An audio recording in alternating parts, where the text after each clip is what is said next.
আমরা বাঙালিরা কিন্তু ডাল খেতে ভীষণ ভালোবাসি, কিন্তু রোজ রোজ একঘেয়ে ডাল তো ভালো লাগে না। তাই চলো নতুনভাবে একটু রান্না করি।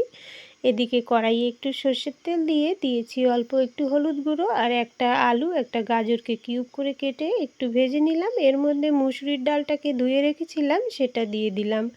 ডালের কালারটা পরিবর্তন হওয়া পর্যন্ত ভেজে নিয়েছি, তারপরে জল দিয়ে এটাকে ঢেকে রেখে দিলাম। এদিকে কয়েক কোয়া রসুনকে আমি থেতো করে নিলাম, আর একটা পেঁয়াজকে ছোট ছোট কুচি করে কেটে নিয়েছি। ডালটা সিদ্ধ হয়ে যাওয়ার পরে এটাকে একটু হাতা দিয়ে ঘুটে পরিমাণ মতো জল দিলাম। ডালটা কিন্তু একটু গাঢ় গাঢ় হবে। এরপরে কেটে রাখা পুঁই শাকটা দিয়ে দিলাম। উপর দিয়ে পরিমাণ মতো হলুদ গুঁড়ো, লবণ দিয়ে দুটো কাঁচা লঙ্কা দিয়ে দিলাম। এরপরে 5-7 মিনিট মতো জাল করে নিয়ে আমি ডালটাকে একটা পাত্রে নামিয়ে কড়াইটা পরিষ্কার করে ধুয়ে আবার গ্যাসে বসিয়ে একটু সর্ষের তেল দিয়ে তেলের মধ্যে থেতো করে রাখা রসুন, শুকনো লঙ্কা আর পেঁয়াজটা ভেজে নিয়ে ডালটা দিয়ে দিলাম। নামানোর আগে একটু ভাজা জিরে গুঁড়ো, সামান্য চিনি দিয়ে নেড়েচেড়ে নামিয়ে নিলেই কিন্তু ডালটা রেডি হয়ে যাবে।